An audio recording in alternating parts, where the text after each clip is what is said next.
Panetta. I am a white woman with short dark hair that's tight on the sides and fluffs up a bit in the front. I'm wearing a plaid shirt and gold rimmed glasses. My pronouns are she and her, and I am the web designer and front end developer for the university libraries at the University at Albany in New York State. I'm very excited to be here today at AXCON to talk with you about redesigning for cognitive ease. A little bit about me. I started making websites in 1999 at a freshman internship at a math software company. The owner just asked me one day if I wanted to learn how to make a web page. I said sure, and I've been doing it ever since. I freelanced for many years, and I started my current role at the university libraries about 5 years ago. At the university libraries, we host our own website separate from the university site. Our site is just about the libraries, what we offer, and how to use our services. We also have a fancy online catalog and a few other applications that help connect patrons with our resources. Some of these are third-party, some we build and host internally. Some are super old and some are cutting edge new. But across all of them, it's my job to make sure they are accessible. And since our university is part of the New York State University system, that equates to accessible by means of Level A compliance with the Web Content Accessibility Guidelines version 2. So I checked that off for our main website circa 2018. But then in October of 2020, in the height of the COVID pandemic, I learned that there had been a large tumor slowly growing in my brain for the past 20 years. This is Tallulah, my brain tumor, as she appeared in my very first MRI. In this scan of my brain oriented parallel to the ground, she's the large area of black in the middle that the green arrow is pointing to. She takes up about a third of the space in my frontal lobe. I was fortunate to have amazing doctors, amazing care, and an amazing family that got me through surgery, radiation, and chemotherapy. And as of March of 2022, just 1 year ago, I have the good fortune to say that I'm okay. Tallulah's not in there. She's in a tumor bank in New York City. She's unlikely to grow back, and my brain is mostly healed now. But as a result, I developed a cognitive disability, which was very challenging for me as a person, but mind-blowingly inspiring for me as a web designer. I'm in a unique position now to learn from my very own user experience and share that with others to make the web more accessible. So I'm grateful for the opportunity to share that with you today as I ask you to consider this question. How accessible is your site for users with cognitive disabilities? So here's what we're going to talk about. First, I'm going to give you a little tour of my new user experience so you can get an idea of what it's like using the web with a cognitive disability. Then we'll talk about cognitive load. And then we'll look at some ways to reduce cognitive load in our web designs. So before I worked at the university libraries, I never worried about accessibility. As a freelancer, it wasn't something any client ever asked about. But then I took this job in higher ed, and one of the responsibilities was making sure our sites complied with state and federal accessibility laws, WCAG 2.0 Level A. So these are the success criteria for WCAG 2.0. The site has to be perceivable, operable, understandable, and robust, which is super ambiguous. And in 2018, with no experience, all I could go on was my internet research. So my basic set of goals for WCAG 2 looked like this. I knew I need to have alternate text on images. I had to have good contrast between text and its background. Videos would need captions, and I'd have to add some ARIA tags for screen readers. In general, my goal was to make sure the site was compatible with assistive tech for users with vision, hearing, and motor disabilities, screen readers, keyboards, input devices other than the mouse. At the time, I didn't find a lot of resources that had much to say about cognitive disabilities. I remember mention of typefaces that were bad for dyslexia, but that's really about it. So I was ignorant of a lot of user experiences, especially for disabled users. Like so many designers, I designed for myself or the quote unquote normal experience first. I've learned a lot about disability and accessibility since then, as we have as a community. We no longer see disability as a condition someone has or something wrong with someone. We now see it as a mismatch between a human and an environment or a context. So since COVID sent us all home, accessibility has become a priority on the web now. So we're asking people to do more from home online now for their safety, from ordering groceries to renewing government issued documents, even to doctor's appointments. We've made it so our older folks who may have never needed to use the internet before, now they have to rely on it. So if we still assume everyone in our audience is a tech-savvy user, we leave a lot of folks behind. We also recognize that disability is very diverse, and it's not always a permanent condition. This persona spectrum chart from Microsoft shows this matrix of examples of types of disabilities. We have touch, sight, hearing, and speaking against the length of the condition. It could be a permanent, temporary, or situational disability. So we're not just talking about people with a permanent disability of having one arm. We're talking about people with temporary disabilities like a broken arm and a situational disability like a parent with a baby in one arm. And this also extends to even more temporary everyday situations, like you're holding a sandwich in your hand and you don't want to put it down to check your email.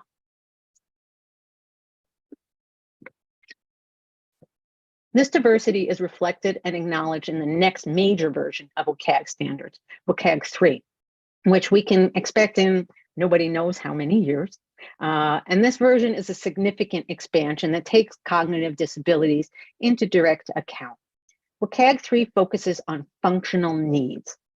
And a functional need describes a specific gap in one's ability or a specific mismatch between ability and the designed environment or context. Now, of this list of 14 functional needs, 7 of them are related to cognition. And those are attention, language and literacy, learning, memory, executive function, mental health, and cognitive and sensory intersections. So cognitive accessibility and neurodivergence, they're hot topics in accessibility these days, not just because of long COVID, which has certainly had an impact. I think, like me, we've kind of checked off our list, the users with vision and hearing functional needs, and now we're able to take these underrepresented users into account. The irony is the number of users with cognitive functional needs exceeds the number with vision and hearing needs. So in 2018, the Center for Disease Control published a report that said 1 in 4 Americans have some kind of disability, about 26%. And of US adults, 10.8% have serious difficulty concentrating, remembering, or making decisions, what they define as cognition. So in this infographic called Disability Impacts Us All, the CDC ranked the types of disabilities US adults have, and cognition ranks as the second largest disability category, only behind mobility, which they define as difficulty walking or climbing stairs. Nothing about motor functions like you can't use a mouse or anything. It's a greater percentage than vision and hearing combined. Those add up to 10.5, and cognition is at 10.8. So we know something about those numbers. A, they are underreported, and B, they're only going to grow, and they will continue to grow as we get older. Who here has issues with their memory? And does that something that ever gets better? No, right? So not only are we going to age, but you never know when you might have a brain tumor removed and need some help. So looking at my new functional needs, in the cognitive category, I had a seizure disorder. I had poor memory. I had this weird choice dyslexia where I'd want to say one thing and then I'd say the opposite. Like if I meant yes, I would say no. And I couldn't control that. Also, while my body was fighting cancer, I was tired all the time. I was in a constant state of fatigue. My vision wasn't great. In the beginning, my eyes were super sensitive to light. They still are, just not as much. I still have to wear a baseball cap and sunglasses, polarized ones, when I go outside. The speed at which I normally change tasks on a computer, like switch between an application or tabs, that was just too much motion for my eyes now. And then because of where the tumor was on my left side, I experienced some motor impairments on my right side, which is my dominant side. I had some general weakness, some loss of muscle control. So this is 8 issues. It's a lot of intersecting challenges. So how could you know what it's like to be me and use the internet with this combination of issues? Could you possibly test from my experience? No, I don't think so. So I'm going to start with our tour of my online experience post-brain surgery and share with you some of my online challenges. So I had the surgery just after Thanksgiving 2020. Right after surgery, I was on steroids. My brain was super swollen and it was really hard just to look at the screen. Christmas shopping was not fun. By the time that 6 weeks was up, my brain had healed a bit and I felt better, but looking at a screen was still very hard. I found that if I went too fast and didn't take breaks, I risked a seizure. And slowing down was really hard to do. Pre-Tulula, I'd take a break from the computer by scrolling something on my phone, like Instagram or whatever. But now that made it worse because not only was it harder to look at the super tiny type now on my tiny screen, I couldn't stop scrolling. I had no impulse control, so I would just go forever, so it's not really a break. Now I had to take the kind of breaks where I had to lay down for 15 minutes with a black sleep mask over my eyes and wait for my eyes to just calm down. And then when it was time to get back to work, I knew I had to change my setup, and I knew that there was assistive technology that could help me. First, I looked to a screen reader, which I was originally opposed to because I like to listen to music while I work, but I tried it. And the built-in voice on my Mac was so robotic and unpleasant to my ears, I just couldn't take it. So I tried some third-party screen readers that offer better voices, but they weren't that much better, and they definitely were not worth a monthly subscription. I tried everything in the Mac's accessibility system settings. I tried dark mode, increased contrast. I tried all the browser settings. I compared a bunch of browser add-ons. And while I learned about a lot of new options and new features that I could use, I just couldn't find a combination that consistently helped me with all of my issues. Like dark mode, great on the web, but terrible in Word. I couldn't use it at all in Word. Eventually, I gave up and I thought about my priorities. Number one priority was that I needed larger text, and I needed it everywhere. So on the Mac, the way you get larger text on your screen is by scaling down your screen resolution. You get 5 options. The default is in the middle, and you have 2 options on either side that will either give you larger text or more space. You have to sacrifice one for the other. So I'd been on default, but now I needed larger text. So I started with the largest text option, but that meant I had to sacrifice all my screen real estate. Here's the browser window with the DevTools panel open. The window takes up the whole screen, but I can't even see the page I'm working on at full size. So that didn't work for me. So I went one up and I went to the second option. And I found that this works pretty well for me. At least it's the best. While there are still places where I can't read the text, like in Adobe menu, it's okay because most of the work I do is in a browser and a text editor, and those both support a zoom with a key command. I can press Command plus and everything gets bigger. Very nice. So in my browsers, I set a default zoom to 120%. And when I really want to read something long, I switch to my favorite browser feature, reader mode. So here's a page from the W3C website, the World Wide Web Consortium. It's got a table of contents in a left column, and then the main document takes up the remaining width of the page. And here's that same page in reader mode in Firefox.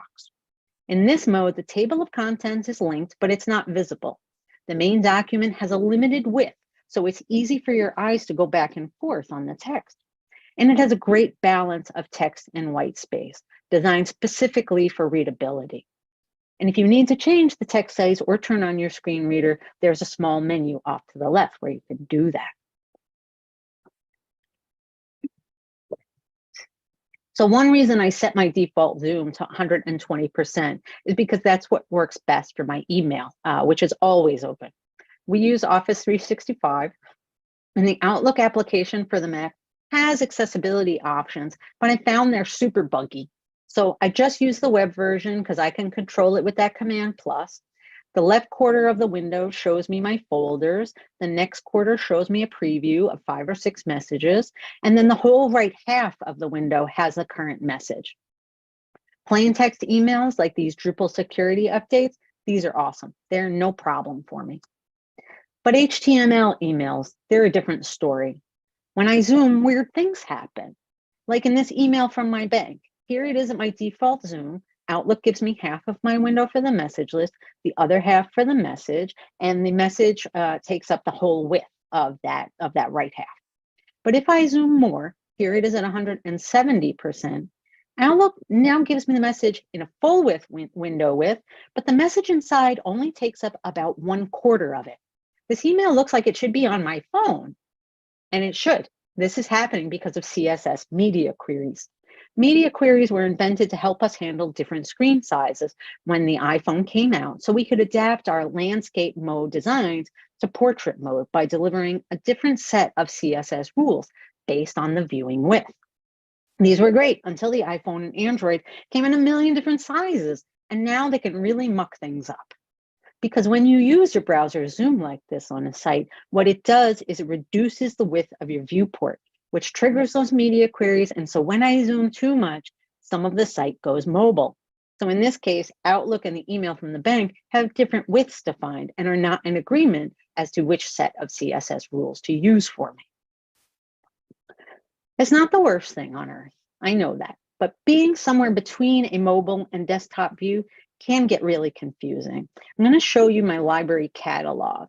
Say I'm doing research and I want to find recent articles on CSS. This is our library catalog, and it's at 100%. It's a pretty typical layout pattern. You have the search at the top, and then over here on the left, there is a sidebar with some options that I can drill down. I can tweak my results, it says. And I think under this resource type that it says article, but I can't tell, so I'm going to start zooming in so I can tell more. And I'm not quite there. Okay, I just hit 200%. And now my whole left sidebar is gone. I don't know where it went. So I don't know how to tweak my results anymore. So I'm gonna have to do this stupid thing where I, just scan back and forth from left to right and scroll down the page and hope I see something. So I'm doing that now. And oh, what's this one? I haven't seen that icon here earlier. Let's click on it, see what happens. Oh, there's my left sidebar. And there it says tweak your results. And it does say articles. Good. So I'm going to click on that. And oh, there's a button for apply filters. I didn't know those were called filters. And now I can see it.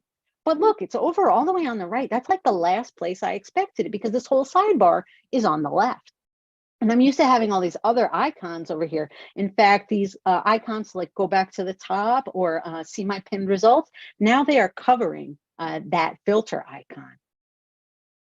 So it's a seemingly small change, maybe, right? All they did was they moved this whole menu under an icon. But if I hadn't seen hundreds of icons that look like funnels used next to search filters, and I knew filters was the term for that left sidebar, I don't think I ever would have found this. Other people I've talked to said they wouldn't. So because the tech we use in libraries, it's not simple or straightforward. So this seemingly small change has a giant effect for users with cognitive disabilities. It leads to an increased cognitive load, meaning it takes more effort and brain power for me to use this site, which is bad for me, especially since my brain is not in 100%. So this results for me in an overwhelming cognitive load, which increases my fatigue, which makes using the page harder, and I get trapped in this cycle and my poor brain can't handle it. So I need to take one of my 15-minute eye mask breaks before I can go back and try to figure out which articles I want. And that's a pretty good example of my everyday experience. I don't do research every day, thank goodness, but everything I do takes me longer than it used to, and it's harder than it was before. I just cannot bear the cognitive load that I used to. So what is cognitive load? We have two kinds of memory. We have a long-term memory and a working memory. We use long-term for storage, and working is what we use to do stuff. Cognitive load only deals with the working memory, how much of it we're using. And there are three forms of cognitive load.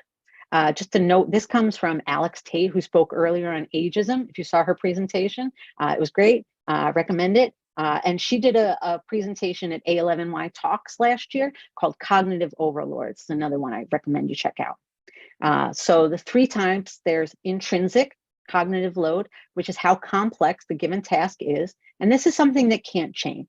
For example, my online banking platform is going to have a lower intrinsic cognitive load than a stockbroker's trading dashboard. That catalog application I showed you, that has a very high intrinsic cognitive load. So also consider you're doing academic research there. There is extraneous, and these are things that add friction to your user experience, unnecessary distractions or design complexity, like using unfamiliar patterns. And then there's the germane, which connects your current challenge or information with existing mental models that are stored in your long-term memory. So we can't do anything about the intrinsic. So our goal for cognitive load is to minimize the extraneous and maximize the germane. We do that by capitalizing on affordances, using familiar patterns that people will have seen or interacted with before. And we're not going to get too creative with our design. When we can do this, we can deliver a site with a reduced cognitive load. Last week at Microsoft's Access Summit, there was a small panel that talked about this quote, and it kind of blew my mind, so I had to add a slide for it last minute. And if you were at Anna Cook's session this morning, you would have heard it there too. For any task to be successful, motivation must equal or surpass cognitive load. So when we reduce the required cognitive load to perform a task on our site, we give more power to the user's motivation and increase their chances of success. So how do we do that? How can we design to reduce cognitive load? Where do we start? So going back to WCAG 3 and all those functional needs, W3C has a task force dedicated to cognitive accessibility. And they have published a document called Making Content Usable for People with Cognitive and Learning Disabilities that provides some goals for designers and authors as they consider users with cognitive and learning disabilities. These are help users understand what things are and how to use them, help users find what they need, help them focus, help them avoid mistakes and know how to correct them. And they also want us to use clear, understandable content, support adaptation and personalization, ensure processes do not rely on memory, and provide help and support. All of which essentially add up to make your site easier to use. So today I want to talk about 3 big ways that you can make your site easier to use or redesign for cognitive ease.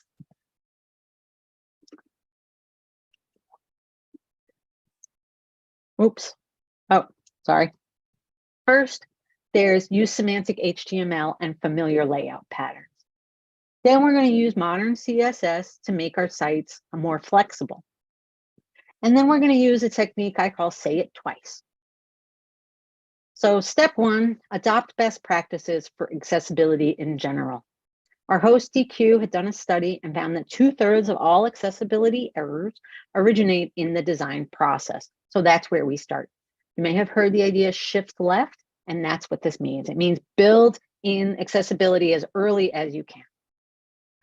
I know that this can be a big thing, and I don't want to scare you. If you have a site right now that needs accessibility help, and you can't imagine going all the way back to the very beginning of the design phase to fix things, you may be tempted to throw an accessibility overlay on your site that promises to fix everything for you. But that's not a good idea. That's probably going to get you in legal trouble. And that's treating accessibility as an afterthought. And when we do that, we get something like this. This is a real photo I took on my campus of a rickety-looking aluminum ramp about the width of a wheelchair laid across a set of 4 or 5 shallow concrete steps that lead from a concrete path down to a grassy area that's surrounded by trees. The ramp has aluminum handles on both sides, but the ramp doesn't quite meet the steps in all the right places. So there are a bunch of rotten chunks of wood shimming it together. Well, let me ask you. If you're the architect of this campus, and you know that people are 100% going to need wheelchair access, is this what you would design and build? If you use a wheelchair and you want to get to that grassy area, does this ramp look like something you want to use? Do you feel welcome here? And if you don't use a wheelchair and you're just hanging out in this grassy area, is this ramp something you want to be looking at? No, right? This ramp is kind of ruining the space for everyone. But at least this ramp is still usable. Someone in a wheelchair can go down it. In the digital space, one of those afterthought overlays, not only are they useless to the browsers and assistive tech like screen readers, they can get in their way. Because browsers and assistive tech, what we call user agents, what they look for first when they get to a web page is the HTML. Specifically, they're looking at the semantic tags of HTML. Semantic means relating to meaning. And HTML has a bunch of built-in semantic tags that offer our users and user agents meaning and structure. Tags like header, nav, main, aside, section, and footer provide landmarks for your page. There are other tags that don't offer meaning. There's divs, there's spans, paragraphs. These are just containers and they don't tell the user agent anything about what's inside them. So in this diagram, we see those semantic tags inside of what's called the Holy Grail layout. You've got a header across the top of the whole page with the branding on the left side and a navigation element all the way to the right. The main content is in the middle with its sections, and there are sidebars on either side. There's a footer also across the full width of the bottom. And this is such a familiar layout. We can rely on it almost every time. We can use it to maximize the germane cognitive load. So stick to that Holy Grail layout and put things where the user will expect them. Like put the navigation in the header, not in the main content. It's also a good idea to think about your site's content and your user. What's going to be familiar for the given task or page or site that you want your target user to accomplish? For instance, you're working on a software product that people are going to access by logging into your site, and you want to provide them with a profile page. So look at other software service products, something that your user is more likely to be familiar with, and look at their profile pages. Maybe it's GitHub or Dropbox. See what those profile pages look like and start with a similar layout. You don't have to get creative and reinvent that wheel. And the same goes for interactions. Don't go crazy and reinvent a form by putting the submit button at the top, or by making the submit button an octagon, or making the whole form scroll from left to right. Minimize that extraneous and maximize the germane. Another affordance that you can capitalize on is how people read text on a website. Did you know we tend to scan a web page with lots of text instead of actually reading it? And that we tend to do that following an F pattern where we scan the first line of a paragraph as we go down the page. So you can make reading easier for your user by providing them with clear headings to scan. Your heading structure and use of headings is one of the most important semantic details of your website.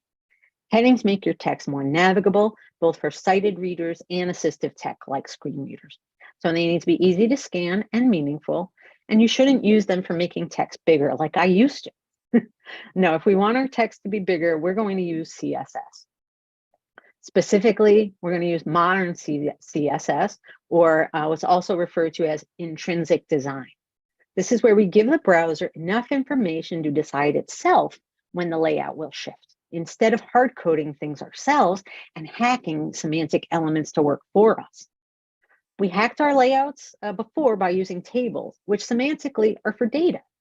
Eventually, hacks turned into frameworks to speed things up, and a lot of us use those, but now we have features like CSS Flex and Grid, and these tools that are designed specifically for layouts that give us the ability to define our own intrinsic system that's capable of repeating and aligning items on variable screen width with very, very little code.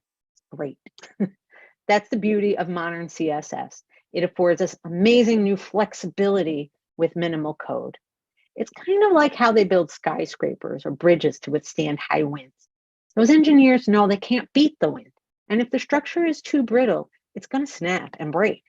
So they design them to move with the wind instead and be flexible. You can think of your CSS in the same way. You can't know how a user will set up their system, right? Just like you couldn't know mine. So assume their settings are like the wind and make a flexible site that will adapt to the changing conditions. Whatever they're using, if your site can adapt to them, they'll be comfortable. And this is the kind of approach I think we need to have designing for the web these days and going forward. We need to embrace the uncertainty and get comfortable with the fact that the user controls the visual experience of our sites as much as, if not more than, we do. There are a lot of new features that give us flexibility, and I'm not an expert on any of these, but there are plenty of experts out there, and they've authored a lot of resources, which I'm going to give you links to at the end of this presentation. So right now, I'm just going to quickly introduce a few big upgrades, the ones I think are most impactful. So for your text and white space, which are super important for reading, you can now use relative units instead of static ones. For your layout and alignments, you can take advantage of CSS Grid and use CSS math functions to mix your new relative units with your old static ones. If your user prefers reduced motion or dark mode, you can deliver modified CSS using a preference query. And though media queries for viewport sizes are still useful, you can do more without them because container queries are supported by all browsers as of this past February. So here's one link to an article by Stephanie Eccles called Modern CSS Upgrades to Improve Accessibility. She's a great resource for learning all things modern CSS. And this article speaks specifically to accessibility fixes. And then, like I said, I've got a lot more links for you at the end of this slideshow. So I've been writing CSS for what feels like ages, but for the first time, I can say it's exciting to be working with CSS. I'm not the only one because it's growing and changing at what feels like an exponential rate. New features are getting adopted all the time. And since 2021, browsers are actually working together to make sure these new features are supported. And that's called the Interop project. And I think it's a great place to start for just keeping up with the times. Each year has its own dashboard and you can keep up to date with the browser's progress, but things change fast and they don't always tell you how to use those new features. So you have to follow some experts. So I used to do that via Twitter, but since Mr. Musk has taken over, there was an exodus of tech folks and almost everyone I followed for CS News left the platform. They mostly went to the same Mastodon instance, this one at Front End Social. So check that out. There are still some great CSS blogs, but more and more front-end news seems to be coming via newsletters. So there's some links to the ones I follow here. Check them out. Okay, and third, say it twice. That does not mean repeat your content. It means provide your users with multiple modes of understanding. Say it in a different way. This increases the chances your user will understand what you mean. And it can be a quick upgrade that can be really effective. You can use text and icons together. When you have a navigation link just in text, add a relevant icon. For maybe your user speaks a different language and they don't have it translated correctly, but they've seen the filter icon next to filters in their language before. And if you have an icon on its own and you think that's clear enough, it's probably not. Like Alex Tate was saying earlier in her ageism talk, older people don't understand what icons are. They don't make sense to everybody. So add some text, and even if you don't have any room and you need to do it in a tooltip. Here's an example, the GitHub's account settings page. There's an option to use more than one account. So they give us a pair of arrows in opposite directions next to the switch to another account link. There's a left navigation menu and it has an icon next to each section. There's a person icon next to the public profile link, a gear next for account, etc. Another way you can say it twice is to go beyond color alone, because does red mean error for everyone? No. Can everyone see red? No. But the CODA task force says if there are mistakes, we need to make sure the user knows what they are and how to correct them. And this is one of the request forms for our interlibrary loan application. And one of the upgrades this third-party application desperately needed was error handling. Out of the box, it relied on the native browser errors, which only validates one field at a time. So if you don't fill in any of the required fields and you go to submit it, it only complains about the first one. Then you have to resubmit before it will complain about the next one. So it's really not helpful. So working with my backend developer, who's great at JavaScript, we added a validator and tweaked the CSS to make sure the errors are as clear as possible. There's a general error message at the top with a warning icon, stands out in an alert box. And then each of the fields that has an error is also in red. And I've added an extra thick, darker border, darker red left border that helps that field stand out from the other fields. Here's that form in Windows high contrast mode. What was white is now black, and what was red is now bright yellow. And those left borders still really stand out here. Another way to say it twice is to add motion, especially effective on hover. Motion brings things to our attention. It pulls something in our peripheral view into focus. So if you want to help your users know that your page is responding to their mouse movement and they are hovering over the right link, you can use motion to help. We can use CSS to do some of the basics, transforms like scale and rotate. And then we can use CSS transitions to change things like the background color and make that look like it's sliding in from the left to the right. And if we want to get fancy, which we're not going to do today, and have more control over the motion, we can use SVG animations.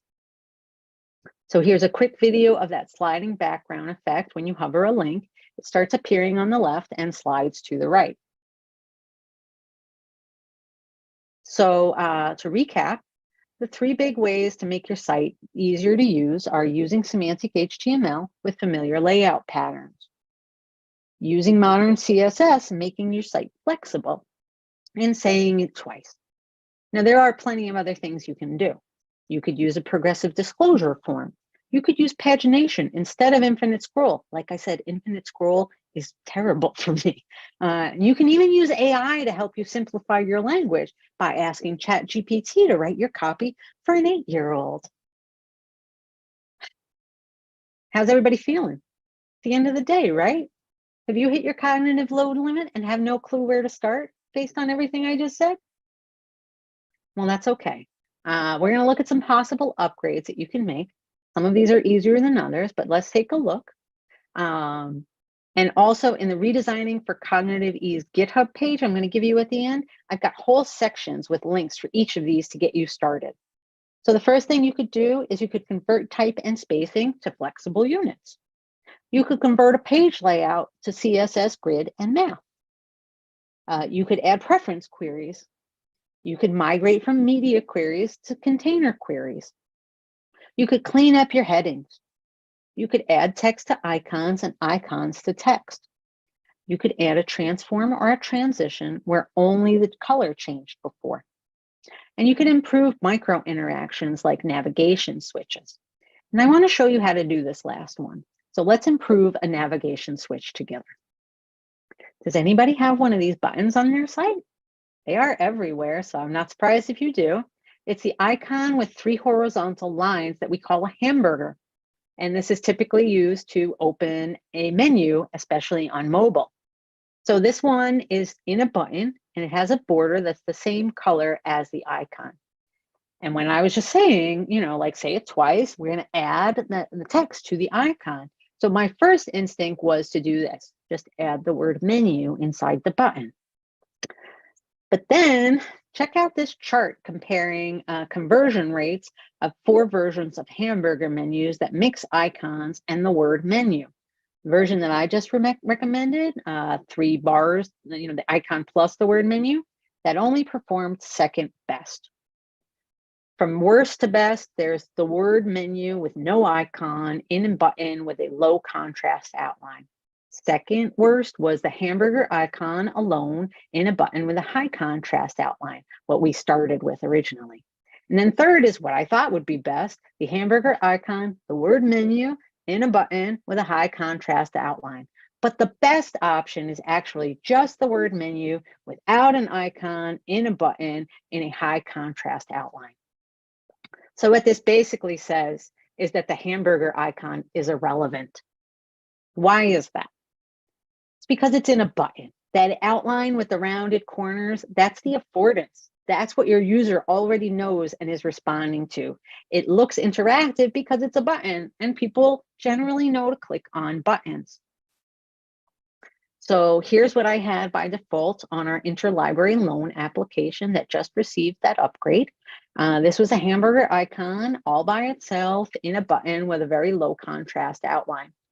So I made that upgrade, and working with my user experience librarian, we took an extra step. Knowing if our patrons are concerned about their interlibrary loans on the go, they want to get to the good stuff fast. So we pulled out the most important actions and gave them their own menu links. This is a small but effective way to reduce their cognitive load. And to give you a little head start on this, I put together a code pen with everything you need to make this upgrade. If you already have a Bootstrap icon like this, then you just need to make sure that your burger is in a button. You need to remove the word icon, add the word menu, and add a little CSS. And if you don't use Bootstrap, then the code pen has everything you need. So to recap, I gave you a tour of my user experience so you can get an idea of using the web with a cognitive disability. We talked about types of cognitive load, how they affect users with cognitive disabilities, and we looked at how we can reduce our cognitive load in our web designs using semantic HTML, modern intrinsic CSS, and by saying it twice. So when you leave and think about how accessible your site is for users with cognitive disabilities, I hope you have a better sense of what that means, and you're able to identify some opportunities to make your site easier to use. Have you ever said or heard anyone say, I hate this site, it's too easy to use? No, right? It's the opposite. So have fun making your sites easier to use. And I thank you all so much for being here today. I've posted lists of links. Each of these GitHub links has like a ton of links with there. Some of them are organized by topic, but check them out. The first one, yeah, is specifically for this talk. So it has, like I said, the links to, like to that last slide of what you can actually do and how to do it. And then the developing a disability one, that has lots of links to modern CSS resources and the people that you can access. You can feel free to reach out to me with any questions. You can email me, reach me on Twitter and or Mastodon. So I want to give a special thanks to all my colleagues at the university libraries, everyone at DQ and the team at AxCon. You've been great. All my healthcare pros who helped me in my healing, my family, and of course, my old friend Tallulah. Thanks. Thanks, Alyssa. Great presentation. We've got a nice list of questions here to go through. Awesome. I'm gonna first start with a question of a lot of questions about cognitive load. Okay. Do you have issues with managing cognitive load when you're trying to have a conversation and have to look up or read information on the computer? In other words, you're having to juggle between carrying that conversation and using this computer. Yes, I definitely do. It's gotten better, but that is something, it's a distraction, right? If somebody's talking to me and I'm trying to accomplish something, I'm distracted, and it's not so easy. But like I said, it's gotten better. One of the things I didn't mention in my talk is that all of this has been changing for me. Like, this is all evolved. It was definitely worse at the beginning of this, and it's eventually, you know, like improved. But it's still, you know, then I have other challenges that come up. So. Okay, let's jump to another question. What's your take on using animations on websites and keeping accessibility and cognitive disabilities in mind? That's a tricky one. I love animations on websites, especially when they're used well. I took a workshop with Cassie Evans, who really like specializes in web animations, and she talked about, you know, like there are principles that you should abide by, and if you make them fun, if they add something to your site, then they're great. But they can definitely distract. They can definitely be overused, and they can get really distracting. There is a preference query that you can use for prefers reduced motion. So I can set prefers reduced motion in my operating system settings, and some websites, you know, like that adhere to that and offer me, you know, like a slower motion or none at all. And that's nice to respond to that query, but not all websites do.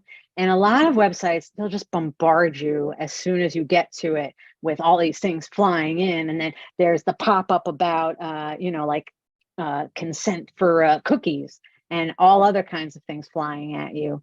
And that's not great, but it has to be used sparingly. And in my resources on those pages, there are links to things about using animation responsibly and considering people, you know, with the vestibular issues. Thank you. Next question. As a developer who works with designers that insist they don't know how to code, And therefore they can't include accessibility, so they don't want to be responsible for it. How do you cross that bridge and bring them into the accessibility fold? Well, I am a designer who does code, so I don't really have to deal with designers that way. I am empathetic to whoever asked this question because that sounds hard. Let me tweak the question a teeny bit. Okay. Do you feel designers need to be at the table and be a part of the accessibility equation when they're designing? Everyone needs to be at the table when we're talking about accessibility. In designers, content editors, leadership, developers, it should be, you know, soup to nuts. Everybody's got to be involved in this. Otherwise, it's much less successful. So if the designers start with their design, if that's their workflow, goes from design to development to testing or wherever, then the designers do need to absolutely work in accessibility into their design. And it doesn't matter if there's no code to it. They have to think about it, and you know, they have to say, well, this is a button, you know, like we need a button here, but it needs to be accessible. So what kind of button are we going to use? You know, Okay. that doesn't really make that much sense. I'm sorry. What kind of button? It's a button. If they're thinking about a link or a button, they need to, that's an accessibility option, you know, a choice that they need to make. Right. We'll probably be able to take one or two more questions. Here's an easy one for you. Are we already able to count on wide adoption of modern CSS for browsers and operating systems? No. And you have to remember that there are plenty of people who are not using the latest browser. There are plenty of people who are using Windows 98 still, you know, like, especially, you know, like these things go downstream. So people, you know, like with less income, they may be still using, you know, like older technology. They don't have the funds to upgrade every year like some people do. So there's always people behind. And that's the idea of progressive enhancement. So a lot of these, you know, skills and tools in CSS require progressive enhancement, you know, like